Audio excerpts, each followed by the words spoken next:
at you from Scratchable Studio. It's that time again to rage across the internet. It's your very favorite Werewolf the Apocalypse podcast. As always, I'm your host, Porter. Sitting across from me, the man. You know, I got nothing. It's Tom. Hey, everybody. And sitting to my left, absolutely no one, because he's too good to come to the studio today. From remote, we got Mr. Daniel Tyson. Hey, everybody. Creep. but not to be outdone, we've got our buddy, we call him the Night Fang. It's CJ. Howdy, y'all. Let's hope for a good episode today. It should be. And why not? It's a Wednesday, which is a little weird, but it's kind of like a bonus episode. We don't normally record on Wednesdays. That's right. Usually it's a weekend thing, but yeah. Yeah, well, I wasn't going to let you guys record 3 in a row without me, so. And now it's all of a sudden about Danny. And apparently, this is Danny across the internet, everybody. The show all about this fucking guy. I mean, you got to break up the formula every now and then. Got to do something a little different. We do. It's called our Let's Play series. And I hope you guys are enjoying that, by the way. I know I'm enjoying nice transition. it. I'm super enjoying it. No, it's nice to be able to play again and good to share that with everybody at home. Mm-hmm. It's also nice to be like super far ahead of them, so you hear everybody like speculate and guess, and it's like, yeah, this shit already happened, man. I am super enjoying that part of it. I really am. And I almost want us to get even further ahead so I can go, these are good ideas, but now I know who's got the tinfoil hat. And it's not me. Gentlemen, how you doing? Okay, over here. Doing good. Looking to have some fun today with this episode. I believe that. Authenticity. That's why people tune in. It should be fun. Just got to get started. No, that's always good hanging out with you guys. Which absolutely a little too touchy-feely, so also I hate you all. Thank you. Okay. I take that to the heart so well. It feels better that way, doesn't it? Yeah. Just a tip. Hey. Fuck you too. That's better. You can't be all one. Got to spice it up somehow. That's right. Speaking of spice. No, what about spice? What do you got? I got nothing. Yeah. Hold on. I mean, a good monster of a week can spice up a campaign or a chronicle. Monster of the week. All right. I like where his head's at. Let's talk about that. As if we didn't plan it in advance. Come on. Have you not heard us before? Do we script a thing? How spontaneous of you, CJ. Let's talk about that. Hey, it's right here on page 4 of the script. Come on, man. You got a script this time? Well, we all know you can't read, Danny. Oh. I guess I just teed that up for you, huh? I mean, didn't we send the one with pictures? I want to see that one now. All right. Oh, well played. Well played. Okay, so let's indulge for someone who has never seen anything ever. What is the monster of the week? Your threat of the day. The big bad guy you got to take out to keep moving on. Well, I would say it's the little bad guy. I mean, guess depends on the show or the story. This is also true, yeah. It could be both. Well, it could be, but I was going to save that part till later, so we had somewhere to go with this. Oh, that's fine. Haha. Someone jumping the gun just a little bit. I'm sorry. I He gets that a lot. Yeah, I do. Damn. I like the recurring antagonist. I'm sorry. The little guy is, the one and done. Once again, folks. I worded it that way for a reason. So yeah, we're all familiar with the concept of that monster of the week. It's the usually an inconsequential monster or something just to further on the plot. Ooh, it's a spooky thing to fill while we get to the main threat. The use of it, it's great for establishing normalcy. Okay. And again, you see this time and time again. It's the thing that shows up before the big bad shows up. It's the thing that gets you from point A to point B, or again, by establishing normalcy, you don't know when something's wrong until you've established what's normal. Mm-hmm. A good way to do that is the monster of the week. So it's like the obstacle in your way as you're trying to push forward. Well, there's got to be a threat, right? Yeah. I mean, how else are you going to figure out what the pack is capable or show what they're capable of? Unless they've got something to fight against. You know, it's the trash mobs you're fighting in the video game before you get to the boss. Well, that's a good way of putting it. Like the side-scroller Teenage Mutant Ninja Turtles, all the little guys you keep running into until you get to the big bad. Right? Yeah. You gotta kick some foot to get to Bebop. Nice. Yes.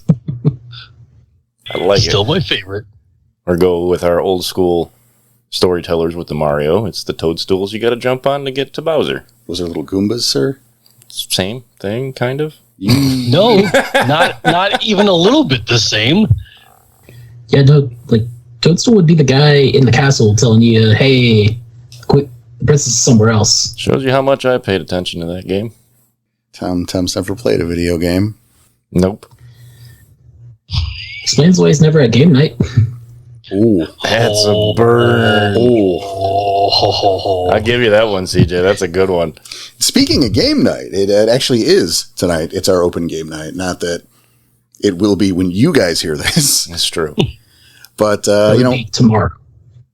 I mean, it will be tomorrow for them, but not tomorrow for us. Unless you're people like... Yeah. Yeah, now we're getting chronological with your asses. Hey, I mean, time's just a Weaver construct. It's not now. It's soon. No, it's very far from soon, but it's also tomorrow. Just depending on where you're standing. Or 50% forever. That's another single right there. Man, that album's building quick. All right, that's 50% of Forever's debut album. Was it More Parents, Less Money? Check wherever you buy albums these days. I don't even know how that works anymore, but check that soon. Need to get me the vinyl of that. If vinyl's back, people won't understand that. You just like cassette. Makes it more confusing. That's fair. I say like 80% of our audience has no idea what those two words meant. All right, then. I'm going to make it on an 8-track. Nice. Even less. It's a very exclusive audience. But no, to waylay the show a little bit, yeah, it is in fact our game night over on our Discord tonight, as of the recording. Every Wednesday, we throw on usually Dead by Daylight, but it could be another video game, who knows? And just hang out with everybody, have a good time, Share little laughs. get to know you kind of stuff. Yeah, just Good time. act like goons, largely. When my computer cooperates, I can make it there, but sometimes the thing's just a pain in my butt. And if you're looking to help out, you could send a brand new computer to 1801 Tom's Butt Boulevard.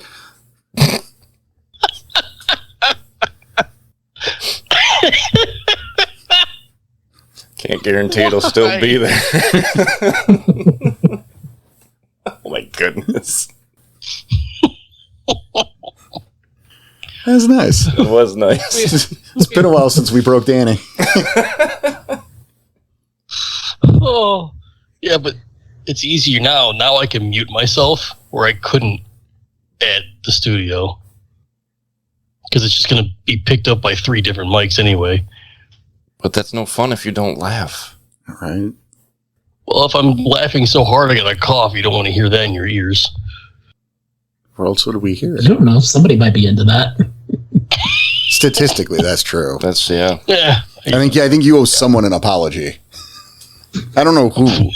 If you guys want to, I expect that in your announcements when you post this episode. if someone wants to come forward to let us know who he owes an apology to, you could send him a letter at 123 Help Street. Oh, I was just going to say, send it to the email. What's that Or you email? could drop in and ask for it during game night. That's true. Or anytime, just drop into our Discord. Yeah. Feel Which you can get through our website. RageAcrossTheInternet.com. .com. .com. Yes! Nice. Yeah. We've gotten kind of lax on that. It's nice to get back in season 4, everybody. Season 4, we're just gonna bits come back. Right, we're just gonna insert that shit in the middle of an episode, apropos of nothing. Hashtag sponsor. Do another commercial. Like we started, right? We started the show, and we're like, "Fuck it, let's." This is what you're getting, but hold on. I mean, this is what most of the people I'm going to assume come here for. It's just having fun, listen to some werewolf talk. Just a bunch of jackasses talking to each other. We're having fun with it right now. That's going to be my concern. Collection of assholes. That one's coming back. Sure. Dang. Up to some semi-random jackassery. I'll take it. So. Enough shilling then. We didn't show for anything, really. We're hashtag sponsored by ourselves. By ourselves. So I think we're sponsoring 50% of Forever. We're absolutely sponsoring 50% of Forever. We're sponsoring and hosting. It's the best band you're never going to hear. Select few may. They're too exclusive. They won't play for anybody. Yeah. They just keep releasing track lists. I don't know. Perfect. Yeah. Honestly, if we come up with enough track lists for that could be a thing on the Ko-Fi if anybody's actually interested in that. How many people are interested? You should all be interested in that. ko-fi.com/rich across the internet. Help. Help. Yeah, help. Just help. That's going to be that's the show today. It's just help. Help. Everything's laid out there. Help. It's like the street Danny lives on. Help. Help. So okay. I think this is a topic that can be surprisingly deep. There's a lot of monsters that you can use. Well, sure. And what's the thing is with this, the Monster of the Week generally is looked down upon. And this is kind of why I wanted to tackle the subject. Okay. It's a subject, that people, I think the Monster of the Week tends to get looked down on, because these are small self-contained stories. They don't really go anywhere. Mm-hmm. I mean, that's the perception. And that's why I wanted to talk about it. Go ahead, CJ. Oh, I was going to say, you have some places where the story is told, like in shows, hey, here's the big bad monster. It knocks the team down for a moment, but then they're just going to defeat it anyway. So it can get a little repetitive. Absolutely. There's not, generally speaking, a whole lot of meat to those type of stories.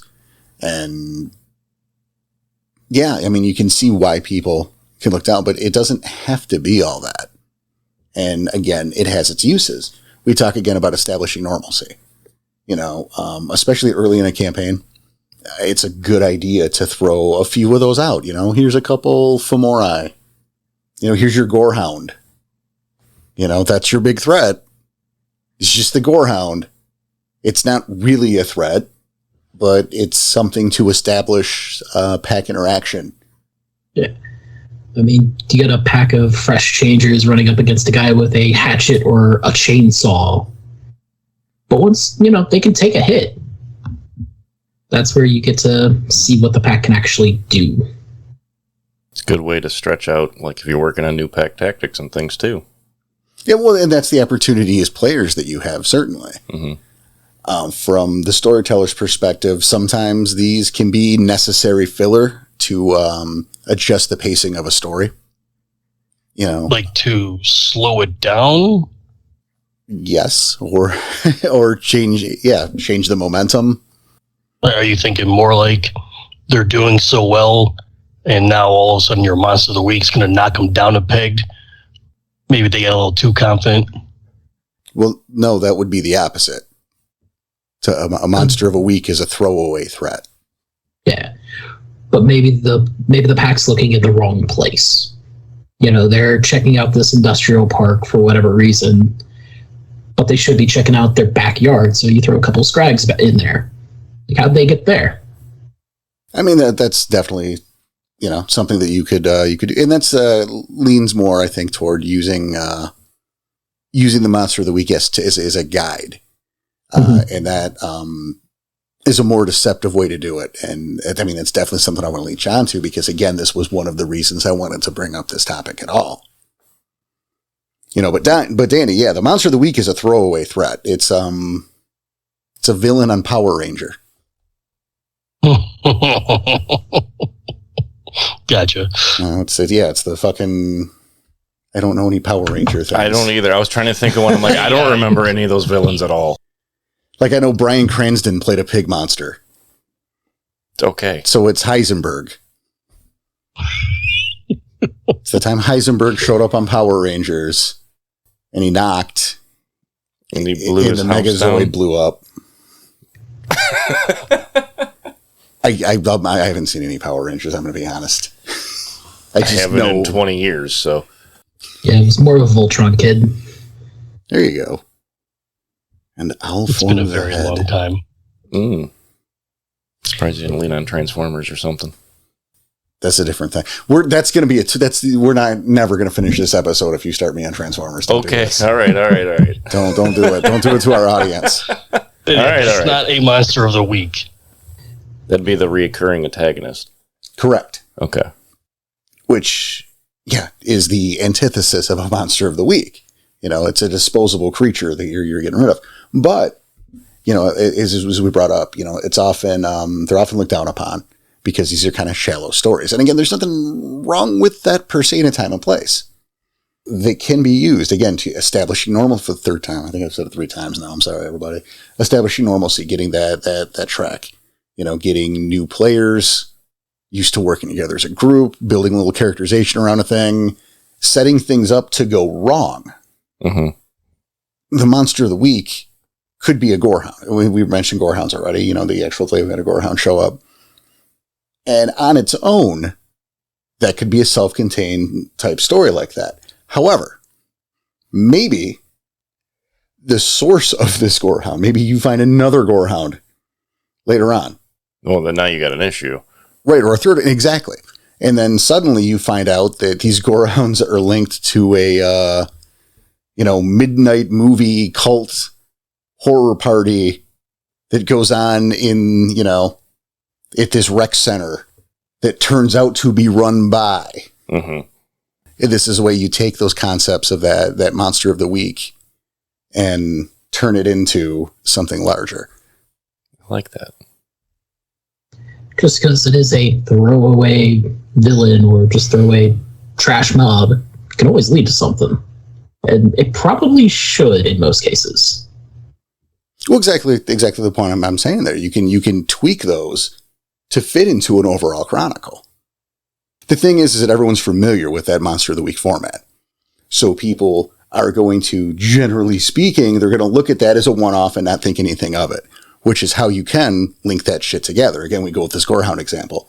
Suddenly, it means a whole lot more in context, and you guys end up looking back going, oh shit, it was there the whole time. These have all been gorehounds. Why didn't we think about the thing? Right? Because you were too busy going, it's just a Monster of the Week story. It's fine. Mm-hmm.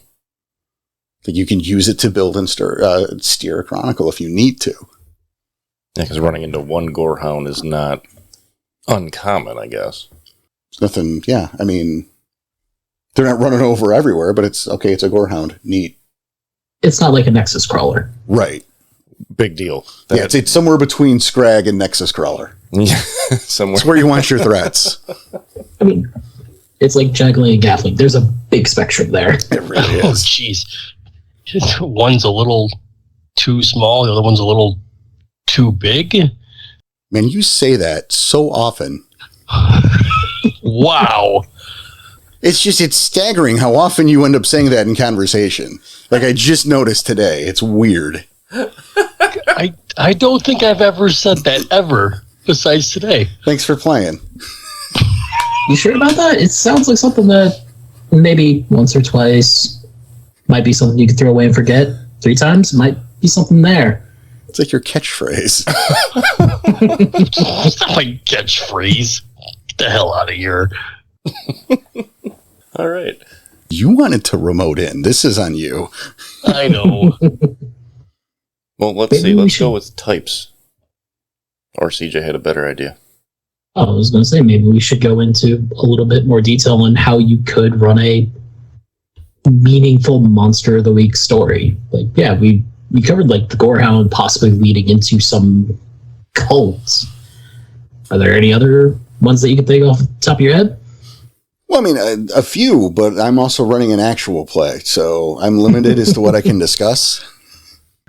I was going to say, you're talking about the Gorehounds, and they're all like linked back to some like facility. Like, oh, how far is he going into his own thoughts here? And will we see this in the actual play? Well, of course not, because... Yeah, he wouldn't give that away right now. I know. Well, CJ, how would you use a different one?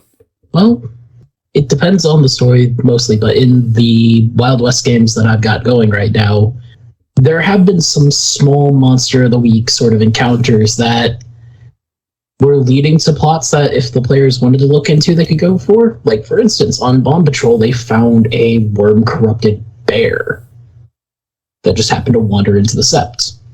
Sweet. You know, it was a little threat for them to, you know, cut their claws on. It was their literal second fight in the game ever. Gave them a fun little story to tell, which is another advantage of the Monster of the Week. But maybe it was hinting at something else involving a bear. I have a feeling most of my players are probably maybe kicking themselves right now. I'll bet, right, that they were going to bear down for a future encounter. It's Fat Dog It. And you know, one that maybe involved a forest fire that only you could prevent. Oh. Yeah. I'll bet you that was it. It could have been, but I haven't done much Monster of the Week myself, aside from like small little one-offs to give them fun stories. And it's also, yeah, I don't want to give away too much just yet, because something might be coming for one of the two groups. But you or it might not. Which group it is. Exactly. Oh, yeah, you can't. You can't. But, you know, it's a good thing you bring that up. Because as we've talked about a lot of times, that the concept of the Monster of the Week story, that kind of one and done thing, is sometimes it's looked down on. But there is with all things. There's a way to do it and a way not to. And you can so easily fall into the pitfall of just flipping through a book and pointing down and going, hey, Spearfinger, okay, cool, let's do it. You know, what's our random threat? We'll frame some stuff and, you know, play like an episode of Supernatural or Power Rangers or Smallville or any action-related show that's ever been put on television. Or you can make it mean something more. And again, as we've started to get into the idea of linking it to something deeper in a chronicle, you can also, you know, it's also important to keep in mind when you're doing these singles, you know, these one-offs with the Monster of the Week, you can make that story meaningful, even though it is a standalone thing. And it's what you got to keep in mind your theming. You know, we made the jokes there, but you talk about a corrupted bear. You know, if you're tailoring that enemy toward the themes you're going for, you're doing an arc that you want us, or even a chronicle, maybe you're stressing a loss of innocence or corruption. Mm-hmm. You know, that's a time to use that enemy. You know, maybe leading ultimately to Black Spiral Dancers to show, you know, the ultimate form, that twisted mirror. But you've been framing the whole time with Fomora in terms of corrupted humans, the fall of nature with this bear. That those things can thematically all link in using that enemy. It's important to think that through rather than just randomly picking something. We all know I love skull pigs, you know, and it's not appropriate to throw them in every game. You know, not only are you gonna bore your audience pretty quickly, but they're going to learn how to handle that threat too. Well, also that, but again, thematically, it's not always appropriate. Mm-hmm. You could throw a skull pig at any pack just to give them a taste of something new or to try something out. But why is the skull pig there? Right. And, you know, and like you said, CJ, you can just throw it out there. But that goes back into that kind of meaningless one and done thing. It's just, hey, it's a different threat you found this week. Maybe next week it'll be a Psychomancy. Maybe it'll be sewer gators. It's all meaningless. Or you choose your threat to enhance the themes that you're going for. You could also use them to bring your world a little bit more alive. Say you're in the Wild West, you're going through a ghost town, and you find a skull pig, in a mass of bodies in the saloon just happily eating away. Why is it there? What's the story behind this place? Something happened. You're absolutely right. And in fact, this is fun too, is if they are used to what they think is a seemingly random set of monsters, right? Because sometimes shit happens, sure. I'm a big fan of that in terms of world building. You guys know. Hell, I have a role for it. It also leads a lot into the foreshadowing too, but yeah. Well, this is exactly what I'm saying. And as CJ brought up, the idea of why are those skull pigs there? And following that thread could open up something deeper into a chronicle that you never would have expected. But there's also a level where it could be, maybe that's a red herring. I was going to say, or it could be something that waylays them from the actual thread. Right. But again, it's about how you're framing and how you're choosing those threats. So you mentioned dancers. Obviously don't use those as monsters of the week because they're like a higher level of a threat. Well, I think that's definitely a mistake if you're doing that. Okay. Yeah, it's definitely not a fodder type enemy. It shouldn't be. Right. I think, Black Spiral Dancers are best played. I mean, those encounters should always be scary. Of course. They're you, but evil. Right. I mean, yeah, you should look at that. A Black Spiral Dancer can do everything. Just assume it can do everything that you can do, plus. Mm-hmm. And then its pack is somewhere around. That's the scary part. Yeah, it's scary if you only run into one and not the whole pack. Exactly, yeah. Yeah. And it's part of why a Black Spiral Dancer would not necessarily work for a good monster of the week. You could have a significantly larger threat as one. It's just, once again, it's got to fit with that thematic and it's got to be there for a reason. And that's definitely the hope. Because, look, and we haven't said this in a while, so, for good or for ill. But, you guys sitting at your table, people sitting at their tables can run the game however they want. You can choose to do a bad job. I just don't know why you would. I know. I agree with that 100%. Ring the bell. That's our biggest thing around here is exactly ring that bell. Try to elevate everything as much as possible. Exactly. Good enough is not good enough. You should always want to tell your best story you can. And at that matter, play the best game you can. That's important too. And I think maybe this season we should lean back on some of those old chestnuts a bit more. The same way that a storyteller can elevate or totally botch and ruin a session. So can players. Mm-hmm. It's a team game. There isn't a main character at your table. It's not you. Like if there is, it's not you. If the storyteller is doing that, then it's not going to be a fun game for the players. Right. Well, it's going to be for the one and its main character. It is, I'm sure. Right. But everybody else, but it's the same way that I think everyone has probably had experience with either that problem player who wants to be the main character or who's just phoning it in. Either end of that spectrum, everyone else at that table is being affected because they have to play off you. And if you don't care, then you're kind of bumming everyone else out. You're lowering the bar for everyone.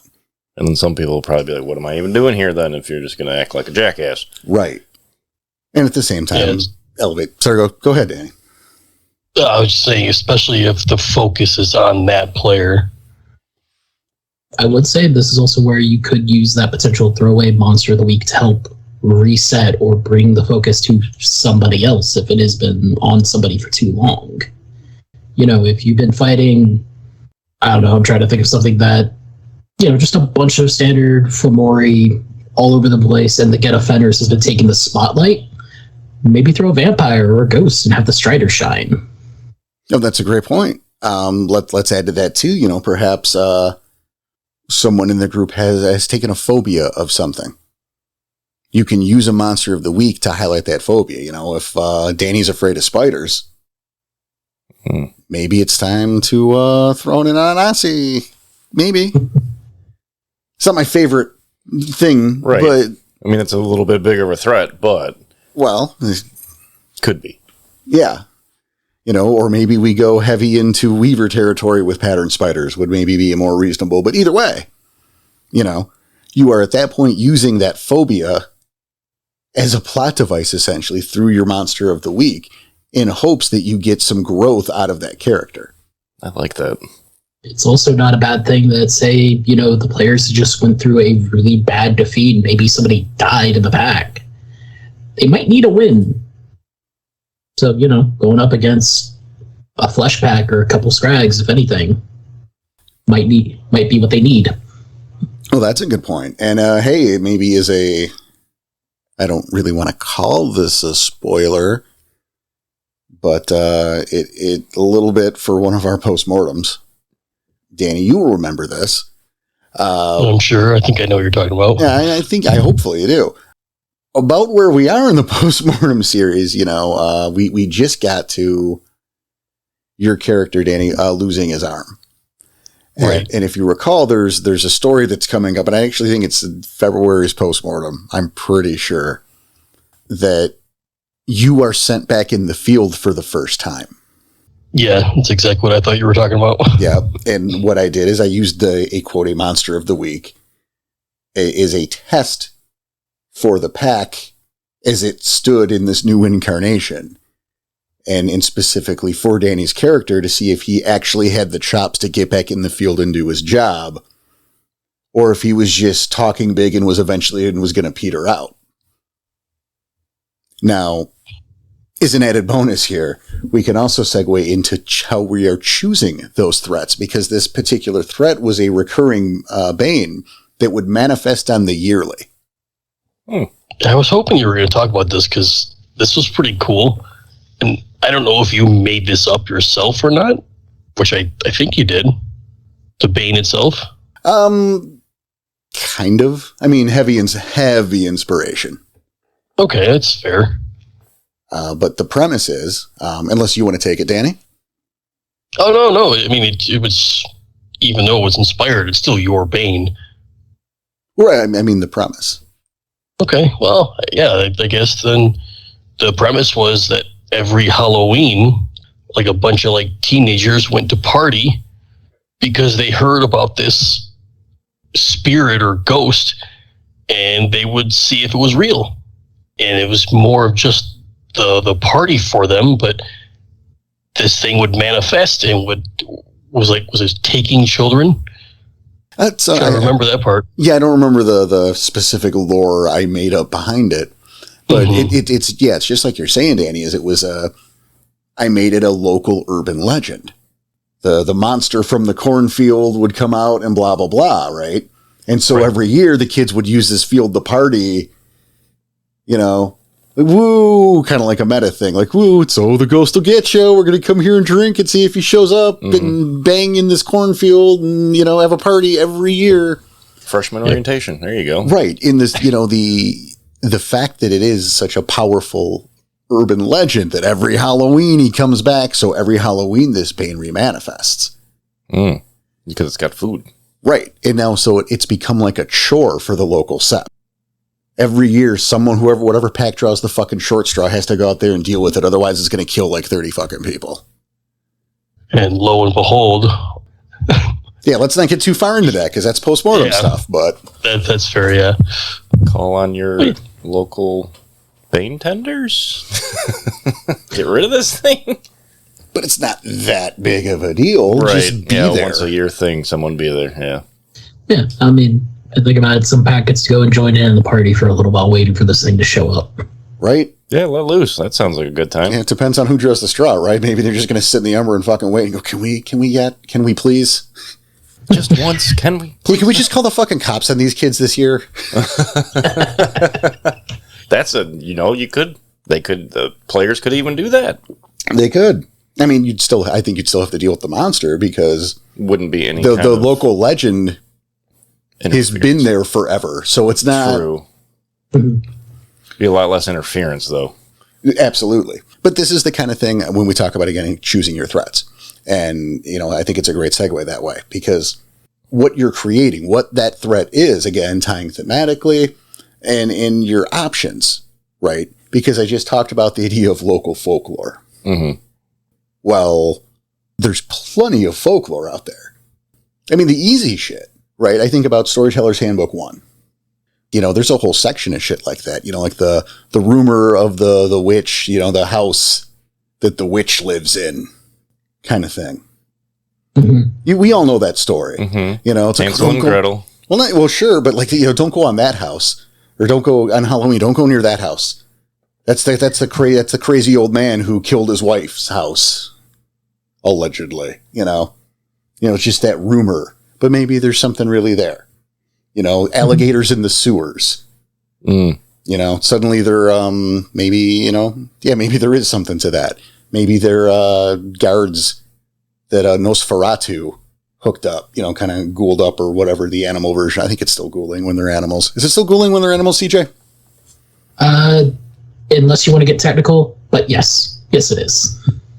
And we can, yeah, I was going to say we can rule that as close enough. It is close enough, yeah. All right. Through the Garu lens. There you go. Through the Garu lens. Same thing. What's a ghoul even? Right. But, you know, it's something like that. Yeah, and I think the sewer gators, the sewer gators are an example.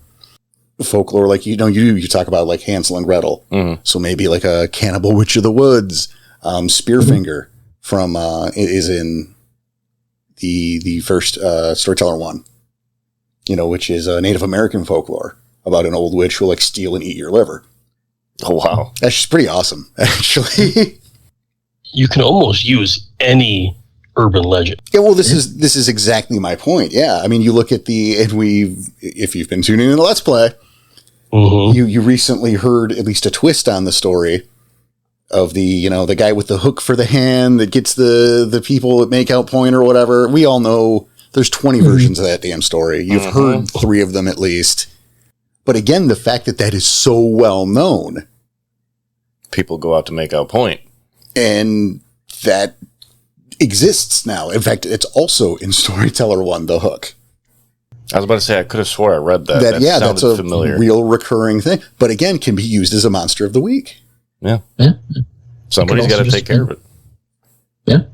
Depending on where your pack is at the time, this is where you could throw in some actual real life urban legends. Like, hey, want to get wild? Maybe they run into Mothman in Virginia. El Chupacabra if they're in South America. I believe those are both wild spirits too. Mm-hmm. As is the Jersey Devil. Oh, yeah. Yeah, I remember us talking about that before a long time ago, but yeah. I used them in a story, actually. Oh, the Jersey Devil? Yeah. That's awesome. But yeah, and that's a good potential other use for Monster of the Week, is showing like, hey, you're not just fighting the worm. The wild's not nice either. An excellent point.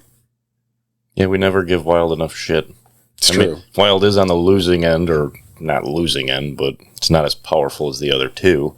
And I think since you brought it up, it's worth mentioning that, the wild is not Gaia. The wild is not your friend.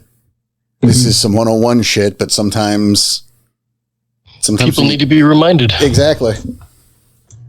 Plenty of Garu need to be reminded. It's like your first day was a long time ago, but so there you go. Still not the good guy. Yep. Wild is not Gaia. Wild is not your friend. And just because we're playing a werewolf game, not every bad guy is Pentex or worm related. And shouldn't necessarily be, but again, you have to frame it. We talk back to the hook, right? The guy with the hook, that Bane at that point, right? Mm-hmm. It goes after the people at Makeout Point, right? It has a hunting ground, yeah. Right. But so then maybe you frame in the background or your larger theme for a story or two, or what you want to get across is a point about lust. Lust Bane. Well, that's a different thing too. Then you go to Enticers, but maybe Enticers is a couple later to frame into something larger. Oh, so you could put in more Monsters of the Week that help frame out the hook. Right. Oh, I like that. Or, again, you're using the hook as a stepping stone. Like, we talk about the video thing, right? You take the hook to, then maybe some Enticers, and maybe that leads you, eventually, maybe your big enemy is a Pentex subsidiary that's using, do a little riff on Breathe Deeply, which is using like perfumes or colognes to to manipulate people.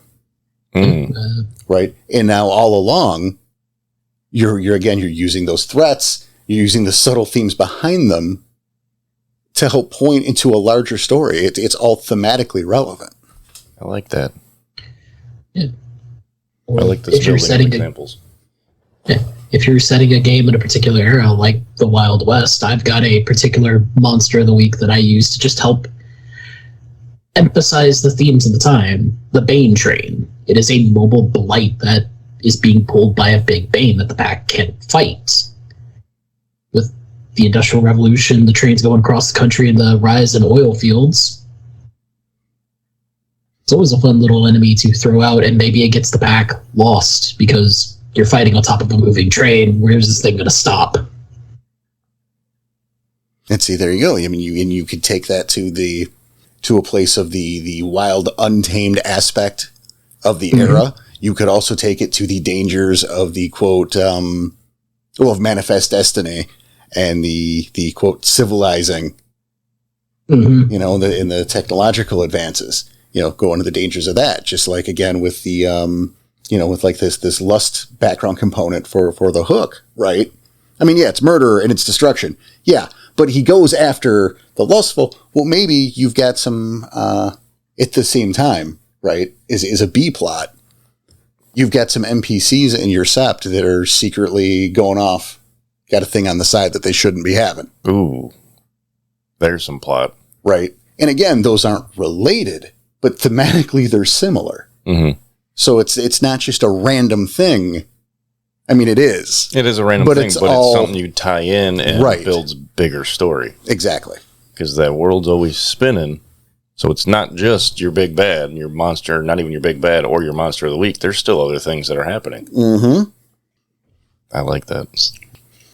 As we bring about, local legends and shit. And like CJ, with your period game, I know there was a video I sent you the other day that I came across. And I mean, at this point, we're talking about Inspirato to make some of your own. Mm-hmm.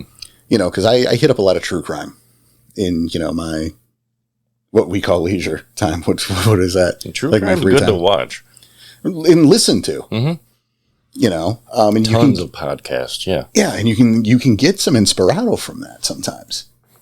You don't want to get too macabre with it. Like, hey, this is what but there can be, like, same with, like, creepypasta. You can find stuff that can spark ideas. Maybe you got a prolific serial killer in the Wild West. Maybe, why are they doing this? Or are they part of something bigger? Is this person going to be a potential stepping stone that you could use as a monster of the week? Or maybe build the monster of the week leading up to them? Exactly my point. I mean, that's... Spin the Texas Chainsaw Massacre into something. Well, which, by the way, was based off the serial killer Ed Gein. So, there you go. Oh, I already knew you didn't know that. No, I didn't, but I'm just saying, but there was a lot of deaths there. There's a lot of things, moving parts to that could easily be tied in. You can make a story out of almost. Just twist it into a Garu lens. Right. A great one, and I kind of hate to let this cat out of the bag. Shit, you guys ain't going to watch it anyway. CJ might. It depends what you're about to say. Is a documentary called Cropsy. Yeah, Cropsy. I think you guys... Sounds familiar. Sounds like crop circles.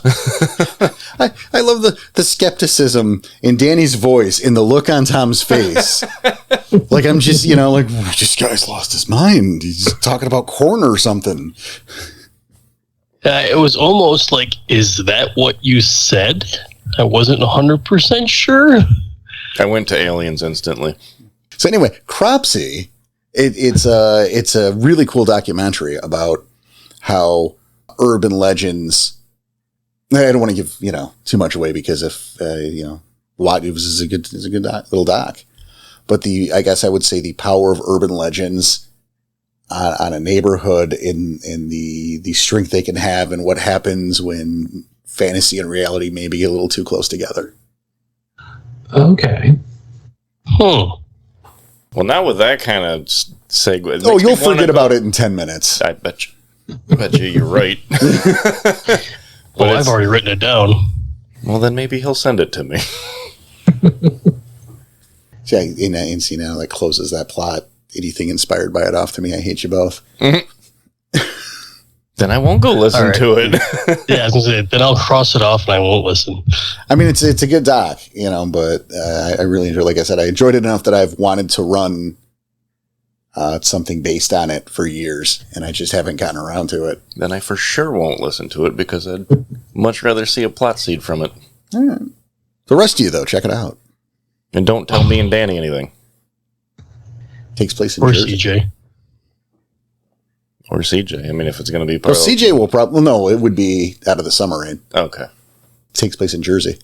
Oh, then it has to be out of the summer rain. Okay. Yep. Yeah. All right. Okay. So yeah, you're free, CJ. Just don't... Awesome. Nobody... people make stuff up to tell them. We can put our tinfoil... All right, there it is. A call out. Yes, make stuff up and tell us. That'll make things more interesting. Yeah, no, Tom, you're right. I looked it up. It's about crop circles. Perfect. Don't test me. It's about corpses who make crop circles. Or crop circles made of corpses.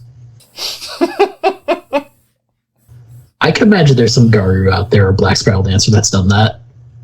Oh, sure. There's a pack. And I always forget the book that it's in, and I feel terrible about that. But there is a pack that does that. They run around and create urban legends. Like they make the urban legends real. Mm-hmm. Wasn't it the Hex Pack?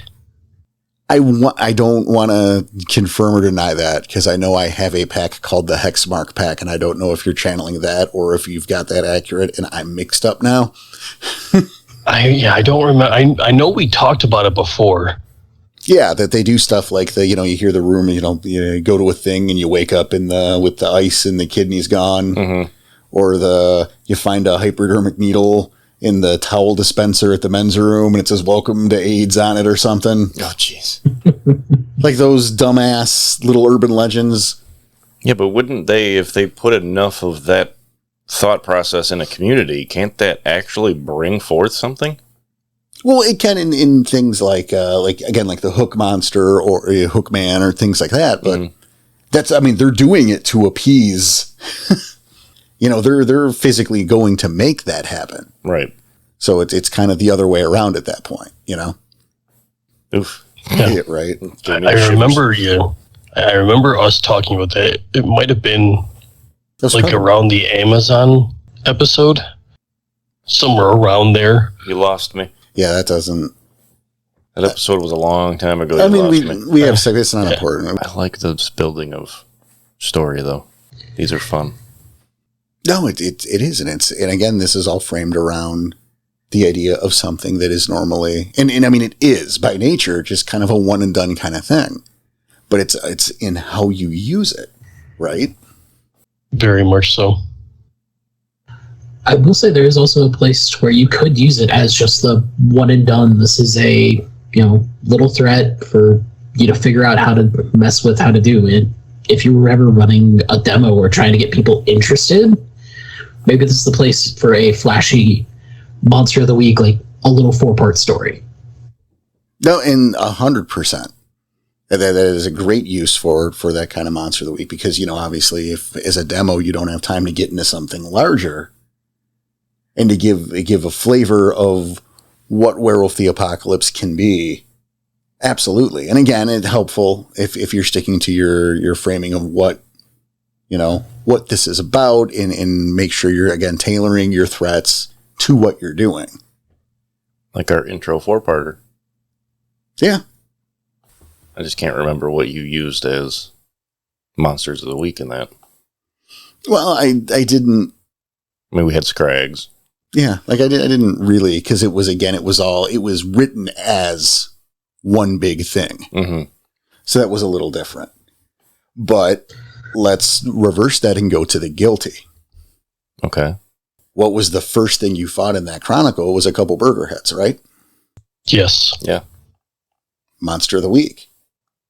Yeah, nothing came of that, so yeah. Right. And again, what was the purpose of that story?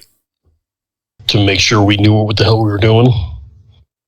I mean, yeah, sort of. I mean, yeah, it was an intro to the area, certainly. But also the theme, and you were told by Sekhmet Rainmaker specifically at that point that, you killed the fast food Femora. Congratulations. You didn't do anything, though, because you didn't follow it up.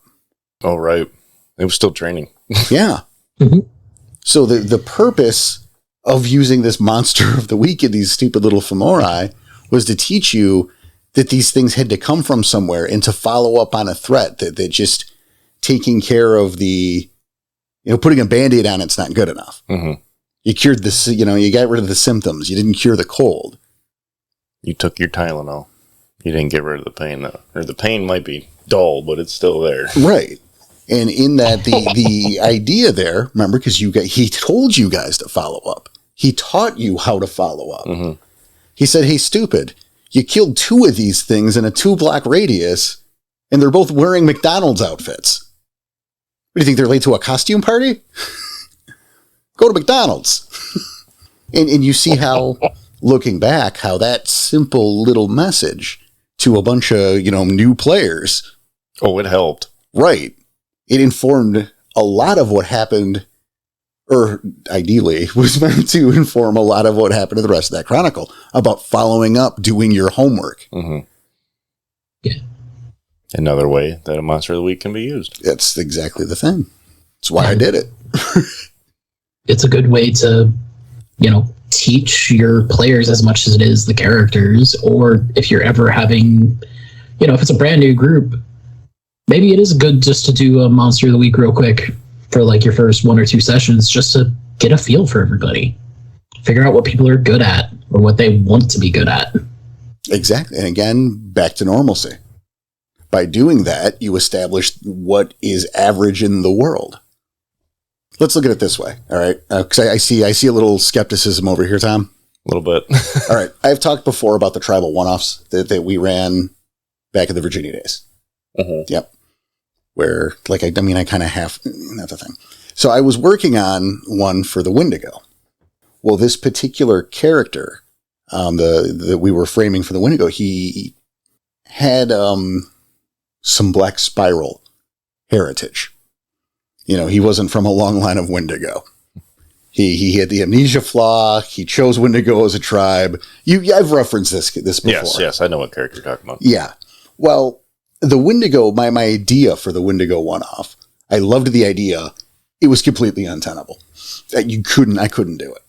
But the idea is he would have gone, they leave the pack, he goes to a Wendigo sept, he's got this new pack temporarily, and as part of a bonding exercise, they were going to take a shared vision quest. The vision quest, however, was going to go through their past lives, but because it was like a pack bonding thing, the quest they were going to be going on, it would have created sort of a pocket realm that was an amalgamation of all of their past lives collectively. That could have been bad.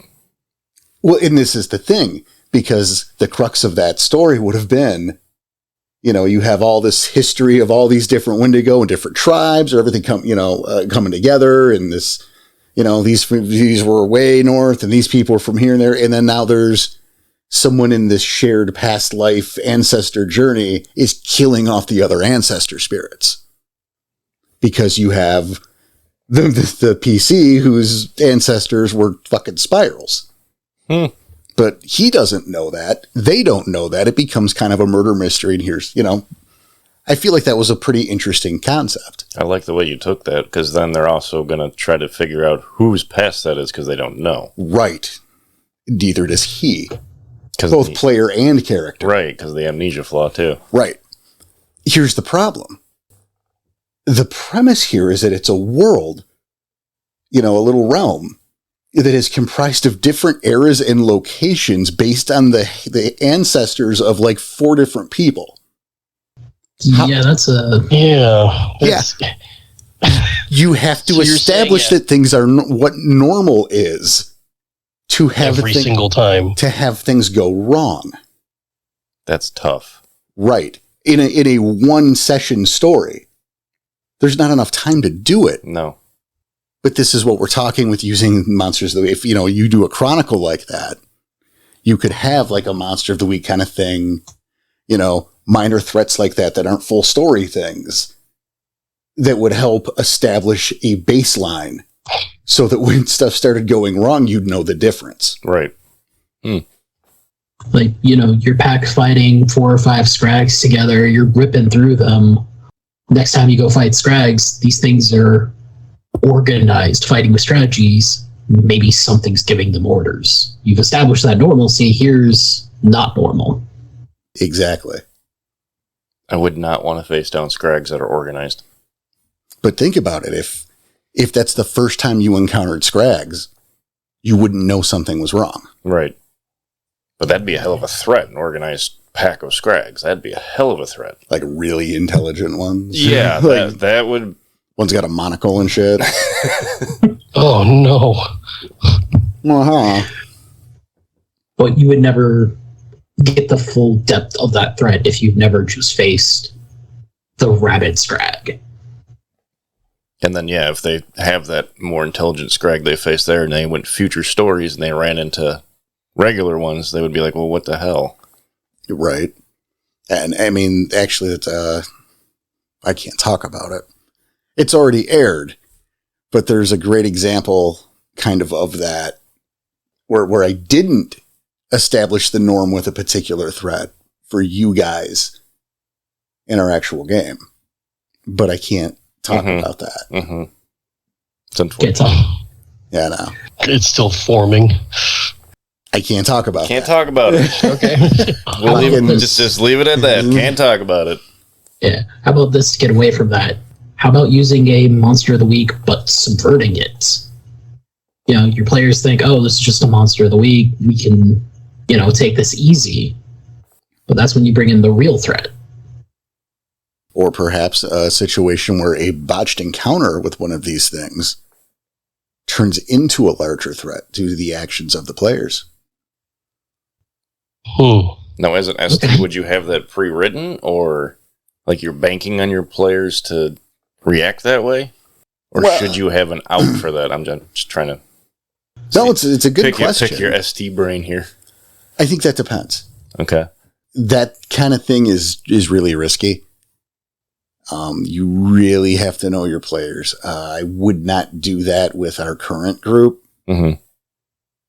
Just because I haven't played with CJ and Mel long enough to count on that. Mm-hmm. I would totally do it if it was just, Danny and Tom. Yeah. Because I can fucking read them like a book. But yeah, and yeah, if you got that level of familiarity or you're in your player's head that much, yeah, that's when you could plan for them to botch an encounter or maybe forget a simple step, like to investigate further. Oh yeah, like I got real estate between those guys' heads. I had you for a minute at first, though. You did at first, but then I fucking bought a condo in there. Yeah, you did. Once you figured me out, I couldn't figure out your stories anymore. But this is an opportunity that I would say definitely, like, as an ST, be on the lookout for. Like, yeah, you're running a Monster of the Week encounter, and all of a sudden they're having a lot harder time. This would be something after the session. Yeah, definitely think about it. Maybe there's something you could run with that, or, they have that out. They still eventually win. They just forgot something, or it was a hard-fought win. Maybe there's a reason for that you hadn't considered. That's a really good point. And I mean, these are... It's cooperative storytelling. Right? No, and I think this is great. It's important not only to use the Monster of the Week in those instances, like for training, for establishing the status quo, but like you bring up to branch out into bigger threats is a misdirect. We're looking at things to open this up, to get a greater use out of the concept and out of those little threats to make your own. Not everything, and it was brought up earlier, not everything has to be the Spiral Hive, not everything has to be, Pentex.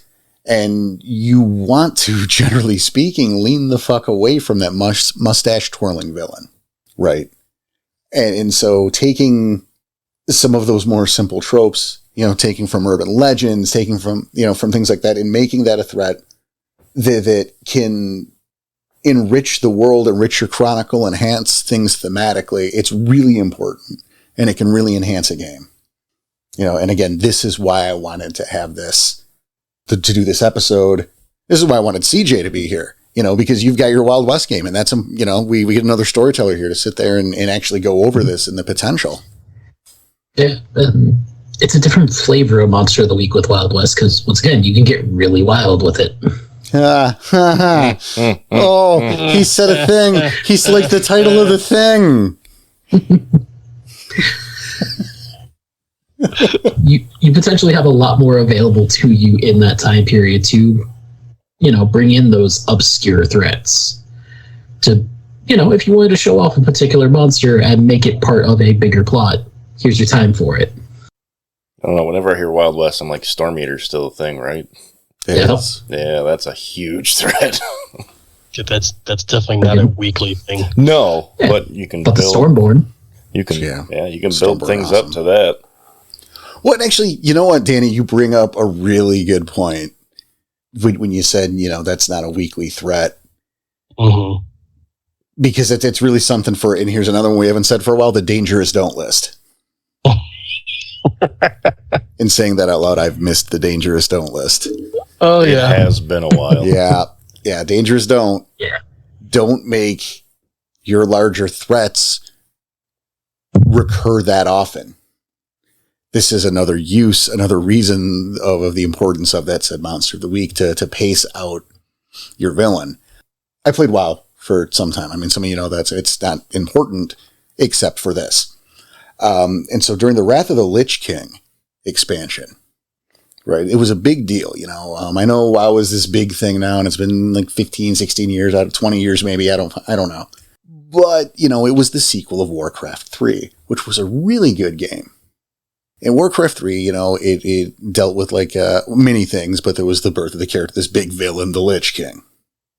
So here, it was like the premise of Warcraft 3. So a few expansions later, now we're dealing with the Lich King. This is so exciting, right? This massive piece of lore, this huge villain, we're finally going to deal with him. And you get into that game, right? That expansion. And the Lich King appears like every 20 minutes. It's true. That sounds ridiculous. Well, it is. It ruins him. Because he's either like he's on the projector talking to you villains, and like for some reason, like the model they used for him made him look really fat. So he's all like, Kel'Thuzad, bring me a Whopper. But Man's got to eat. But he showed up constantly. He did. Because this is the only WoW I played was Lich King, so yes. And what did it do is it made him seem like not a threat. Mm-hmm. He went from this big bad, this ultra fucking, scary guy, and you want to get him because, you played Warcraft because it was important back then, and oh man, and to Yosemite Sam. I didn't even think about it that way, but man, that's really true. Yeah, you'd go do a dungeon, right? And he'd be like, oh, dungeon boss, get the interlopers. And you'd kill the boss, and he'd show up as a hologram again, going, oh, dang nabbit, I'll get you next time. Every 5 minutes, yeah. Yeah. This is where you got to be careful with what monsters you use for Monster of the Week. Exactly. If you're doing, let's say a Spiral, let's call him Vermilion, and he's going to be your big recurring villain, you can't use him every 5 minutes. Nope. You have to do other shit because people will get sick of him and he will be an ineffectual threat. Also, if he keeps getting away, you're pissing off your player base. Yeah, they can't finish off the threat. Right. You have to have an end game for that shit. Mm-hmm. But that's a different show. But his Monster of the Week could be singles of his pack, maybe. Like he could be, or other, other things that are related, giving you information to his whereabouts, stuff like that. Just don't have him show up going, you yassafras and, I'm going to get you bugs. Silly rabbit. Like the fucking Lich King. Just having Kel'Thuzad grab him Whoppers and yelling at the players. It was a whole expansion. You know what it made me think of? Burger King? No. Not sponsored. Handsome Jack. Well, We're going to Borderlands now. Well, I mean, that's an example of everything done right. So That's what I mean. It's a balancing act there with having the villain, the overarching theme of that Monster of the Week showing up so often. It's a balancing act you got to hit. But even then, that's a little different because that's one narrative. Mm-hmm. But yeah, that is an example of the boss inserted into your players' lives done perfectly. Yeah, a little bit here and there, and not like as a threat, but more of an irritation. Right, but yeah, that's Well, you don't physically see him until the final fight. So Also important. But again, that's more of a recurring villain show. right. Which we'll have one of those down the pipeline. Probably. Now we go back to pacing and using them, using these threats to alter a pacing. I think a great example was during the Guilty, if you guys recall. I did a one-off story, sending you guys to a junkyard. Oh, right. This was pretty early in the Guilty, but It was. the overall plot was already moving. Mm-hmm. If you recall, and I gave you two options, which was fun. You get to use a skull pig. I did, and it was completely superfluous. It was just for me. Because it wasn't the main thread, it was just there. Why was it there? Yeah, it's just, I wanted to. Because you wanted It a was skull pig. totally self-indulgent. However, the main thing, though, was thematically appropriate. Mm-hmm. I enjoyed it. I just wanted to throw it out there. Yeah, hey, we yeah, get to see our first skull pig. Yeah, I finally got to use a skull pig. But why did I do that? Again, I talk about you can use it to control the pacing of the story. Here in the middle of this, serialized arc with some heavy fucking implications later. Shit was hitting the fan at that time. Right. I remember that. And you were just taken away from it and moved away. And why did I do that? I did that to slow down the pacing and to realign everything going behind the scenes of the game, of the plot, not of the actual game. Mm-hmm. Because you guys returned from this mission, and now I had time. That time when you were away was time where I could realign the NPCs and what was going on. I could have that conflict escalate or de-escalate. I know how I did it, but we're talking in the greater scheme, generally speaking. Right. You can use those to reset, if you will, where all the NPCs are standing. CJ? Yeah, this is the perfect time for hey, you have a particular elder or whatever that's supposed to be at this set, but it's not for whatever reason. Well, they go off on this little monster of the week one-off. Well, hey, y'all left. He arrived. 100% that, yeah. And no ifs, ands, or buts or why on how he did. Right. We can just know he got there while we weren't here. Right. I don't have to explain that. Just you weren't here. They don't have to describe how the moon bridge opened up, how the gatekeeper reacted, or people suddenly surprised that this person's here. No, it happened away from the screen. Yeah, you missed all that part. It's fine. It's the difference between and we look at movies. You have especially in these bad movies, right? You'll have these long drawn out scenes where it's the cars driving down the road and it pulls up to the driveway and you see the guy get out of the car and he walks up to the front door and he knocks on the door. And it's like a good 2-minute scene and you're sitting there going, couldn't we just know that he drove there? Right. Yeah. Could we just see the door open and the car behind him? Right. Fucking imagine that. The guy knocked on a door and a door opened. Or a door opened and the main character standing on the other side of it. Look at that. Look at the 3 minutes of screen time we didn't have to waste. That's a good way of putting that, though. Right? It helps break the monotony of it. So you don't have to... I like that. You said it. I don't need to reiterate it. Right? Or, sometimes you're going through a thing with breakneck pacing because of the nature of the chronicle you're running. Heavy information that needs to be out there. Yeah. Well, and now we need to slow it down because the pacing isn't right now. This is a great time to throw in that threat.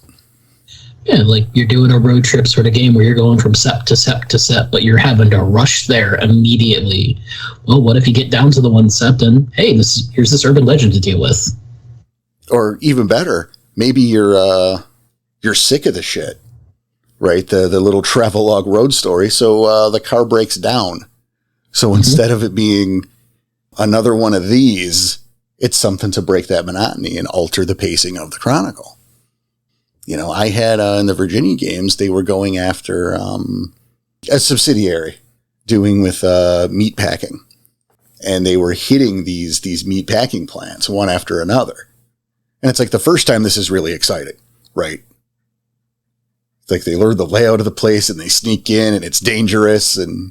but it's not too bad because no one knew they were coming, right? And they do it again. And, these places tend to be pretty similar. Mm-hmm. So they already knew the layout. So they weren't too worried about it. So it was an in and out real quick. But it was a little harder because it was guarded a bit. Because the first one got hit. The first one got hit, right. And then they get to the third one, and they're like, well, we're doing this again. But you're not. When it was heavy resistant, but there it is. That was the mission. There were like 5 of them. And I'm like, I'm not doing 5 of these. Yeah, that'd be very boring. Yeah. Right? And if you're going to, maybe you don't do 5, right? Like I only did 3, and I broke it up with another mission here and there in between because, again, maybe you're gaming once every 2 weeks. Mm-hmm. That's 6 weeks of essentially the same exact story. Mm-hmm.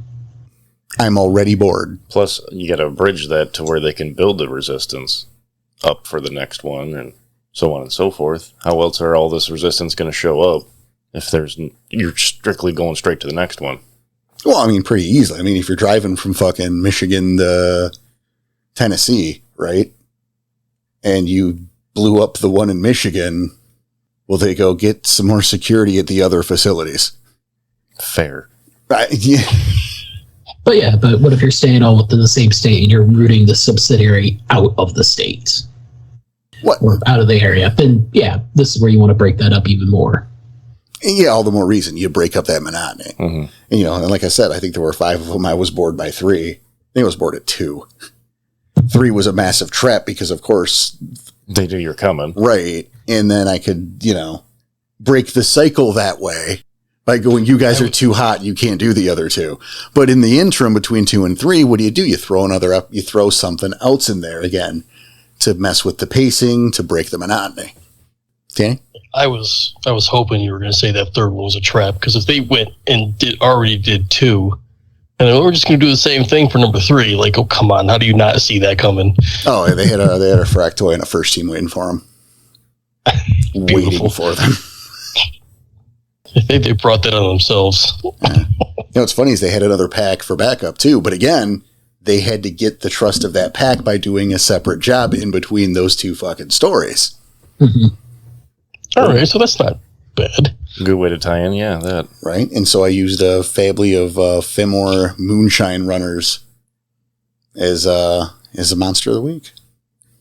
Now, obviously, there's levels to these monsters.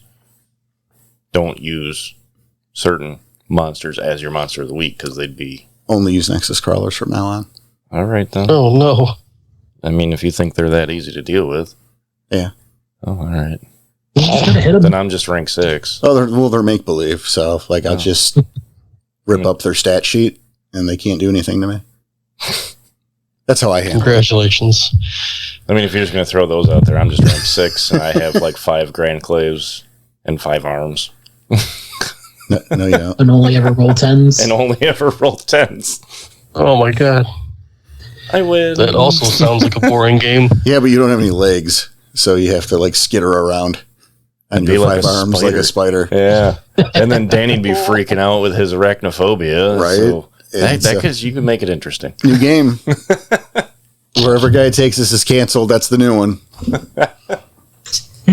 Nexus Crawlers are us. I'm calling it Danny and the High Five because of the arms. Oh, nicely done. That was good. That was funny. That was good. That was good. Oh my God. I was just wondering, because we're using the same examples of Morai and Banes and you had a real question. So yeah, sorry. yeah. No, but it was still funny. I enjoyed the bit. Right. I mean, yeah, it is true. You definitely got to, whenever you're doing a Monster of the Week, not only do you got to make sure that it isn't just, hey, look, here's the thing I wanted to throw at my players. Definitely take into account what they can do, what all they, or, who all they are, and yeah, tailor it to that. Or, once again, you see Nexus Crawler, you really want to use a Nexus Crawler. Maybe don't. Well, right, but if you do, Hopefully your players know to run. well, why are you doing it? Yeah. Exactly. I mean, are we going in themes of chaos? Are we trying to teach the players about biting off more than they can chew? That's what I was thinking. Are we doing it because we think they can handle it and it would just be a fun encounter? And I mean, that can be okay too. Again, it's important to mention. We don't know how strong your pack is. I mean, you never know. Well, even that. You know, to do it just because it would be a fun encounter for someone, for a group, that can be a good enough reason. You know, I don't want it misconstrued that we're saying you can never just throw a fun monster at the wall for them to fight. But we're also there needs to be talking... a reason behind it. Yeah. Well, even if it is just, let's have a little fun. Let's get a story out of this. Right. Again, plenty. There is totally room for that. You know, I think that it's just there's more potential in the concept, which is what we're doing here. Mm-hmm. He's talking about other uses other than just this would be fun. But you know, in terms of picking your target, I mean, there's plenty of shit in the books. You know, you can open up Book of the Worm or Book of the Weaver and find a list of threats as long as my damn arm. You could go to Freak Legion and create your own custom Fomori. That's cool. Mm-hmm. Yeah. You know, Gorgons, you know, open up Book of the Wild, grab some Gorgons, you know, but let's look at urban legends. Again, we look at Cropsey. We've got, the Dogman here in Michigan. I don't think I've heard that urban legend. You don't know this is the Dogman in the UP. Don't think I've ever heard that one. Well, it exists. I mean, Urban, like Sasquatch, come on. Right. But there, you know, you go, well, we're playing werewolf, so it's a cairn there or something, right? Well, maybe it's not, right? Maybe the legend of the Dogman or the Lugaru in New Orleans, maybe that's not just Garu.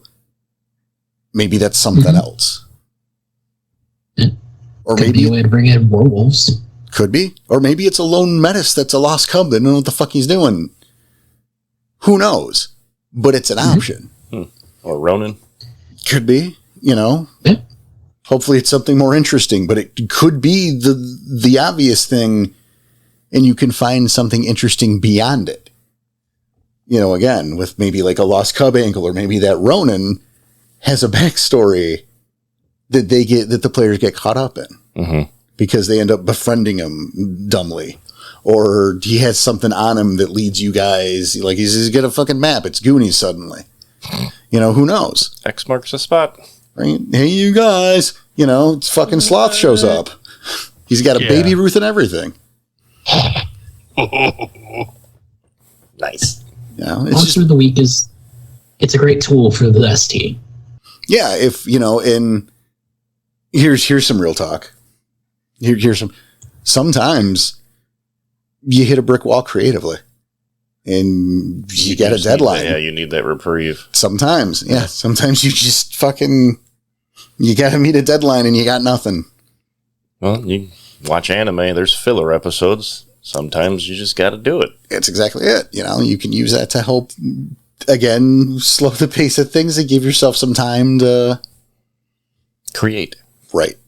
Yeah. You know, hit that deadlock. You just pick a monster, run it through your players, but now, hey, maybe this is something to spark that inspiration, get you out of that just brick wall writer's lock. Especially if the players do something that you didn't expect them to. Yeah. Like half the job twice. Just gonna say that. These half two of halves each do job. not make a whole. You can't finish a thing around here. That's a joke that I should have made. Yep. I know. I took it. I'm sorry. I know. Well, it was probably for the best. Like, I mean, you guys are married, and there was a joke right there for both of you. No comment. Yep, no comment. Yep, see, there it is. There we go. No comment. Oh, Jesus. You know, I think when I'm thinking Monster of the Week, in terms of, you know, I mean, we gave examples earlier on in the show here, is I think about Supernatural, right? Underrated show. Under and over, I think. Underrated for the first 5. Yeah. Overrated for the next 10. Yeah. It went on that long. 15 years, dude. Holy cow. I stopped after like 4, so. We'll revisit and finish 5. Okay. Is that still going on? No, it ended last year. Okay. Yeah, So after they brought Scooby-Doo into it. Got it. Yes, that happened, by the way. Yeah, that's a thing. Okay. Yeah, Yeah. the first 5 seasons were it ended. Mm-hmm. Got picked up by a new network. What do we do now? That makes more sense. Mm-hmm. Yeah. So And there's a case of Monster of the Week going wrong. Well, and that's the thing is there's plenty, like most of that show is Monster of the Week. Oh, yeah.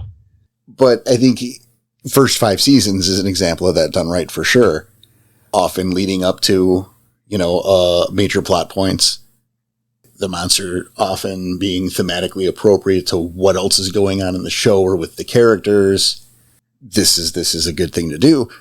But something about that show is, they traveled. So they'd get leads from this or that, which, you can build a game around that at all. And I think I don't think it exists anymore. I hate that this is true, but the Weekly World News. Oh, I wouldn't know. No? No. Oh, Jesus. I'm not alone here. Somebody, please and thank you. The Weekly World I'm just News? going to explain it because I'm mad now. Okay. You guys have made me mad by being. You're talking about the tabloid, right? Yes, I am. Okay, I know of it. I don't. Yeah, the Weekly World News. I don't think it's a thing anymore. But yeah, it was a tabloid in the newsstand in the register aisles of wherever the fuck you were. And you would have tales of Abraham Lincoln secretly a woman. Gangs of toddlers roaming the streets. Bat Boy found in New Zealand. I remember Elvis these. and JFK in Cuba. Yep. I remember these. I just didn't remember. I didn't know that's what it was called. I'd never really read them, but I remember the headlines. Yeah. Satan found in cloud of Waco explosion. Mm-hmm. Yeah. This kind of shit. And if it exists or not, I don't know, but certainly the internet does exist and nothing ever goes away. In that way, I guess we here are immortal, and doesn't that suck? But oh, I didn't even think about that way. Surely you could find articles and shit. There has to be. I wouldn't doubt it. And this is another great source of creating these threats, of inspiration for this shit. It can even be integrated into a chronicle. Yeah. Insofar. Yep. Sorry. Go ahead, Siege. Oh yeah, I was just thinking, like, if it's a sort of road trip style, supernatural style chronicle, maybe that Weekly World News is actually run by some glasswalkers or their kinfolk, and this is them getting information out to the nation. That's a good way of putting that. That really is. See, I wasn't going to go that far. I like what you're coming up with there. I was even going to go so far as the idea, or I was going to so far that the idea would be some of these are legit and you're using them to guide you to stuff. I guess the same way, but by linking it to the glass walkers, it puts more legitimacy. Or even the bone gnars with their little soapbox thing they do. Yeah. But if it's just, a bunch of crazy people and then sometimes like Bat Boy's a real thing, right? Mm-hmm. That also leads you to misdirect to some red herring stuff. And you can play with that too. Like Abe Lincoln's a vampire hunter. Terrible movie. Decent book. I had fun with the book, but the movie. That's where I was going at. I don't care about the movie. I literally didn't. I don't think I've ever seen the movie. Oh, hell! I'm glad I missed out on that one. I'm almost positive that was like how the movie Men in Black starts. They grab one of those Weekly World News. Like, oh, where do we start? And he grabs that. Like, yeah, aliens stole my skin. Holy crap, he's right. I thought at first he meant with Abe Lincoln. With Abe Lincoln Vampire Hunter. No, I was like, no, that's not how. The starting of Men in Black. Yeah, okay. He goes to the tabloids. He grabs a bunch of stuff, and he's like, I'm doing research. Well, see, there you go. Yeah. Wow. All right. I totally forgot about that, but yeah, as soon as you said that, that's exactly right. Funny thing, that just makes me think of Tommy Lee Jones and how he looks like a melted candle now. I haven't seen recent pictures. Yeah. And I feel like you should make a Monster of the Week based on a melted candle suddenly. And make him talk like Tommy Lee Jones. You could. There's a free one, guys. There you go. I don't know what. And that could be something, especially with that, weekly world news angle. If you just drop that in a game, there could be an avenue for a monster of the week if they actually decide to look up on it. Hey, local Wendy's owner is a vampire. Oh shit. Your pack sees that, and maybe they look into it, maybe they don't. If they do, hey, here's a reward. Here's monster of the week. I just had a thought, right? Your pack's called to meet Jerry, fucking, the local Bonar or whatever, fucking Jerry Bonar. Yeah. Sure. Very creative today, Jerry Bonar. I'm about to give it an idea for a thing, and I start with Jerry Bonar. Hey, congratulations, all of us. It worked. Jerry Bashmouth. There you go. Oh, there we go. We finally finished Bringing the everything pack. back today. Whew. All right, Jerry Bashmouth. Season 4. It's all about recycling. It's good for the environment. All right. But no, he, your contact, your buddy at the Sept, whatever, he calls you in, he pulls out the weekly world news, and, it's got the double spread in the center, right? And it's, it's something stupid, right? Elvis found it, hippie cannibal riot, right? What the fuck is this? Sasquatch riding a Loch Ness monster. Yeah, but that's, something just aggressively way out dumb, but also not your problem. Mm-hmm. So I want to go with something like an Elvis sighting or something, right? Mm-hmm. And everyone's like, well, what is this, Jerry? What is this bullshit? An Elvis sighting. This is what you brought us down here for. And he's like, no, look at this. And he's tapping on this picture. Look at this guy in the background. That's Fireclaw. He went missing 4 years ago. Ooh. Ooh. Oh, no shit. Something like that, right?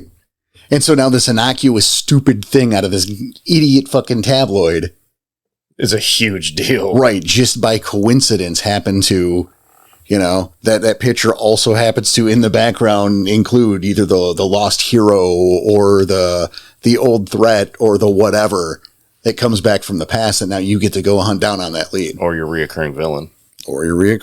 Exactly.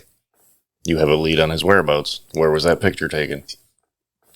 And how fun is that at that point? Mm-hmm. I like that. And who knows what's waiting for you where that picture was taken. Right? Maybe it's a nostalgia spirit. And that's the thing, you fucking possibilities. Monster of the week right there. But that's the kind of thing we're looking at, and hopefully, we've given some ideas out there. We've maybe tweaked how people look at this normally mundane, kind of boring concept with that throwaway type monster. Mm-hmm. That's what we're here to do, right? Always. That is, unfortunately, that's our time. Boo. Now we're really late for game night. It was a good time as always. Oh yeah, it's always nice hanging out. Oh yeah, great to have you here, CJ. We're going to see more of you. Yeah. Oh yeah, no, and I definitely got plenty of ideas out of this now. Look at that. That's awesome, right? And Danny, we need your ass back in the studio. Yeah, I'll be back as soon as that ankle monitor comes off, right? You weren't supposed to tell anybody. Yeah, well, do something about it. Come get me. Talk to your parole officer about that. Come get him. So, all right, that'll do it for us. On behalf of the whole crew here, Mr. Tommy Dixon, Mr. Daniel Tyson, Mr. CJ, and myself, of course, we want to say thank you so much for listening. Thanks for sticking with us. Take care of yourselves, take care of each other, keep your claws sharp, and your head in a swivel. We'll see you.